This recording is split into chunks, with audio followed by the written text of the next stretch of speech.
परंपरा नहीं कि आपण कौन कहिबे? अवधूत परंपरा युगशास्त्र श्रीक्षेत्र में भारत वर्ष नेत हुड़ुची। अवधूत कहले मातृभक्ति ब्रह्म उपवासक जे माँ को पूजा करें से भगवत को ब्रह्म को प्राप्त हुए। ब्रह्म गोटे नर कि नारी नुह सकल जीवर स्रष्टा। प्रत्येक मानव जीवठू नगई जीव जगत सजीव जगत अजीव जगत ब्रह्म हूँ तार स्रष्टा। माँ हूँ सकल जीवर जननी। जो माने ब्रह्म अवधूत ऋषि मैंने से निर्विकार निराकार से अलेख पुरुष अदृश्य ज्योति की दर्शन करती। नदी घाट मशाणी पाखरे से आश्रम करती। गुरुकुल कुरुक्षेत्र प्रतिष्ठित अवधूत बाया पागला खेपा धुंडा अलसुआ चगला पंच गोस्वामी तांकर से जन्म नहीं पंचसखा भितर आर बाया पागला ना मठ परिचालित कालियाबोदा गुरुक्षेत्र मठ चलुची। से सखा हो पारे ये विश्वगुरु अवधूत महाप्रभु बाया पागला जस कीर्ति क्षेत्र में नाम यज्ञ गुरुंकर शरण प्रार्थना सत्संग उत्कल ओडिशा रे जेते भक्त अच्छे से गुरुक्षेत्र कटक कालियाबोदा क्षेत्र को शिखरपुर कालियाबोदा को आसती। माँ नदी कूल पार्श्वे कालियाबोदा पार्श्वे जाइए। महाप्रभु नागेश्वर गोसाई अच्छा पछरे शमशान कालियाबोदार श्यामा काली महादेवी अच्छा आगे गुरुक्षेत्र प्रतिष्ठित अवधूत बाया पागला महाप्रभु द्वारा भक्त शिष्य मान द्वारा मठर परिचालक चलुची। कमिटी परिचालक कमिटी द्वारा मठ सत्संग परिचालक चलुची। जगन्नाथ संस्कृति रे अवधूत होउचंती ब्रह्म उपवासक। एटा गुरुंकर भक्त मान को कलाचारी मंत्र रे से कुल धर्म को उद्धार करने कि समस्त को नाम आश्रित करते अवधूत दीक्षार। बाबा ये जो कह मालिकार गोटे पद अच्छी यही जगह कालियाबोदार परीक्षा हम एठिक जमाने आसवे परीक्षा देवे आपको नहीं कि आपनकर मत कौन रहे? परीक्षा माने कौन माने जमती आमर भल शिक्षा केन्द्र ओडिशा रे जमती विद्यालय उच्च शिक्षा विद्यालय रेवेन्सा अच्छी एमती आमर गुरुक्षेत्र रे पंचसखा 1600 ख्रीष्टाब्द चैतन्य महाप्रभु गौरांग आमर रामानंदी आचार्य टू नगेकरी नानक पर्यंत ये क्षेत्र को आसीते। आहरी महान महान सिद्ध पुरुष माने अघर साधु माने दशनामी साधु माने जून आकड़ा साधु माने दिगंबर साधु माने अघरी साधु माने ये क्षेत्र को आसते। पूर्व भानुर जम्बूद्वीपर कटक जिले में ये विद्याभारती शाला देवी अधिष्ठा हूँ कटक चंडी द्वार रक्षक।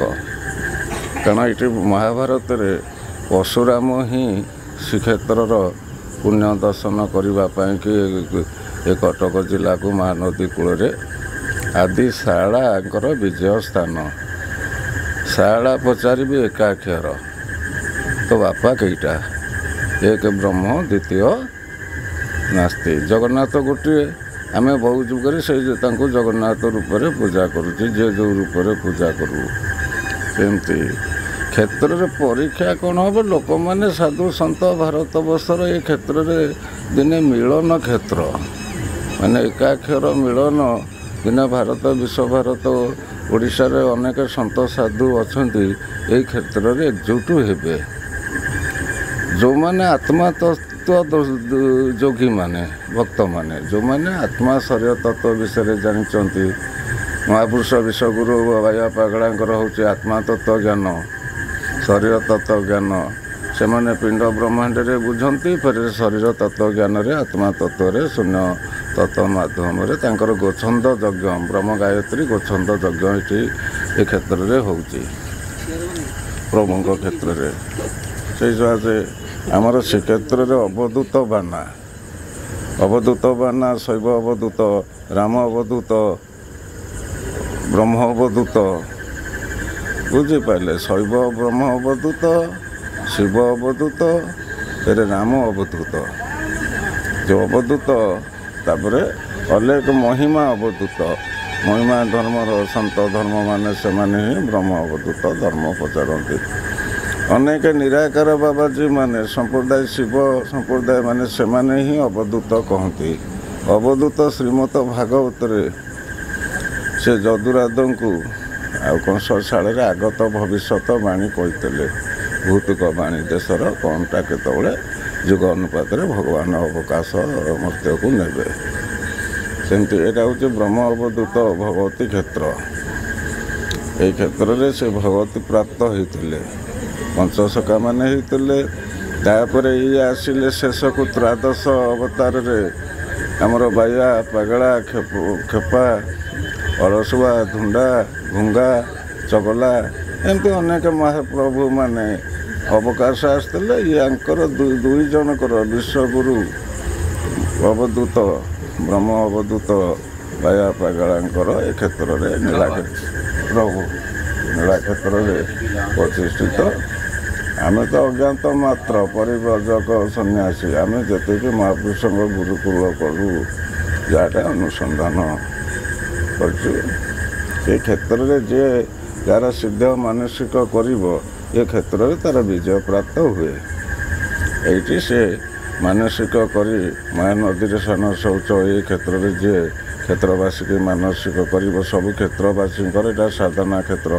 ଆର ପଛରେ ଗୁରୁ ନାନକ ଅଛନ୍ତି, ତାପରେ ତତ୍ତ୍ୱବଟ ଅଛନ୍ତି, ତା ପଛକୁ ଏମିତି ଅନେକ ମହାପୁରୁଷ ଭୁଆସୁଣୀ ଠାକୁରାଣୀ ଅଛନ୍ତି, ତା ପଛକୁ ଗଡ଼ରିଆ ମହାଦେବ ଅଛନ୍ତି, ଆଙ୍କ ପୂର୍ବକୁ ବନ୍ଧୁ ଗୋସାଇଁ ଅଛନ୍ତି, ଏମିତି ଗିରିଧାରୀ ଗୋସାଇଁ ଅଛନ୍ତି। ମହାନଦୀ କୂଳରେ ଅନେକ ମହାପୁରୁଷମାନେ ସିଦ୍ଧ ଯୋଗୀମାନେ ଏ ଜାଗାରେ ସାଧନା କରି ସିଦ୍ଧିପ୍ରାପ୍ତ ପାଇଁକି ଭାରତରେ ଯେତେ ମହାନ ପୁରୁଷମାନେ ଚୈତନ୍ୟ ପଞ୍ଚସଖା ତାଙ୍କ ପୂର୍ବରୁ ଦ୍ୱାପର ତ୍ରେତୟା ଯୁଗରେ ପାଣ୍ଡବମାନେ ଏ କ୍ଷେତ୍ରକୁ ଆସିଥିଲେ ବୋଲି ସାଧନା କରିବାକୁ। ବିରାଟ କଟକକୁ ପାଣ୍ଡବ ଆସିଥିଲେ। ଏଇ ମହାନଦୀ କ୍ଷେତ୍ରରେ ତାଙ୍କର କିଛି ଦିନ ସାଧନା ଥିଲା ମାଆଙ୍କର ଦର୍ଶନ ପାଇବା ପାଇଁ ପୂର୍ବାଜଳ ଋଷିଙ୍କ କନ୍ୟା ଶାରଳାଙ୍କୁ ସେଇ କ୍ଷେତ୍ରରେ ସିଂହବାହିନୀକି ଦର୍ଶନ ପାଇଁକି ଥିଲେ। ଏମିତି ବିଶ୍ୱଗୁରୁ ବାୟା ପାଗଳା ମା ଭଗବତୀ ପଞ୍ଚଦେବୀ ଦଶ ମହାବିଦ୍ୟାଙ୍କୁ ଅଷ୍ଟଦେବୀଙ୍କି ସେ ପ୍ରାପ୍ତ ହେଇଥିଲେ। ମାନବର ସାଧାରଣତଃ ଅଜ୍ଞାତ ମାନବକର ତାଙ୍କୁ ଆତ୍ମା ସଂଯୋଗନ ମନ୍ତ୍ର ଦେଇ ସେ ଅବଧୂତ ଦୀକ୍ଷାରେ ତାଙ୍କୁ ଶରଣପନ୍ନ ଉପାସନା କରିଥିଲେ। ଜୀବ କ'ଣ ଖାଉଛି ଖାଇବା ସହିତ ତାଙ୍କର ସମ୍ପର୍କ ନଥିଲା। ଆତ୍ମା ସହିତ ଗୁରୁ ଆଜ୍ଞାଟାକୁ ପାଳନ କରିବାକୁ ଆଦେଶ ପାଳନ କରିବା ପାଇଁ ସେ ଉପନ୍ୟାସ କରିଥିଲେ। ମହାପ୍ରଭୁଙ୍କ ତ ଅନେକ ଗୋପନୀୟ ନୀଳା ସେ ଓଡ଼ିଶା ଉତ୍କଳରେ ସେମାନେ ନୀଳା ବୋହିଛନ୍ତି। ବାୟା ପାଗଳା ଅବଧୂତ ଗୁରୁ, ତାଙ୍କ ବିଷୟରେ ଆମକୁ କ'ଣ କହିପାରିବୁ ବିଶେଷ?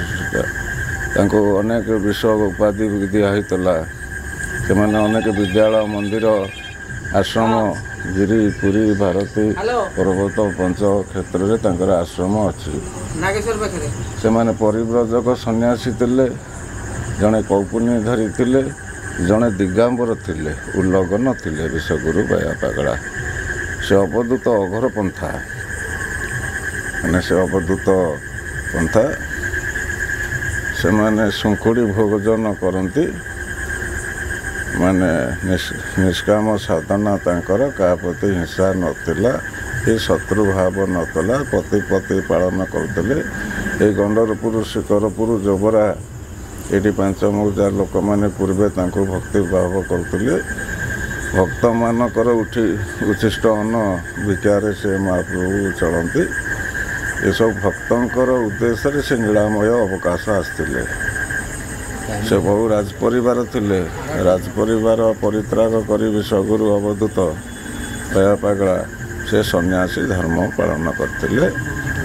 ଉପବାସନ କରିକି ଏଇଠୁ ମାଆକୁ ସିଦ୍ଧି ଲାଭ କରିକି ମହାନଦୀ କୂଳରେ ମାତୃଶକ୍ତିକି ସେ ବ୍ରହ୍ମକୁ ଦର୍ଶନ କରିକି ଓଡ଼ିଶା ସନାତନ ଧର୍ମରେ ପୁରପୁଲରେ ବିଶ୍ୱସ୍ତରରେ ପହଞ୍ଚାଇ ପାରିଥିଲେ ଅବଧୂତଙ୍କର ନାମ। ଏତିକି ରହିକରି ଆମେ ବିଦାୟ ନେଉଛୁ।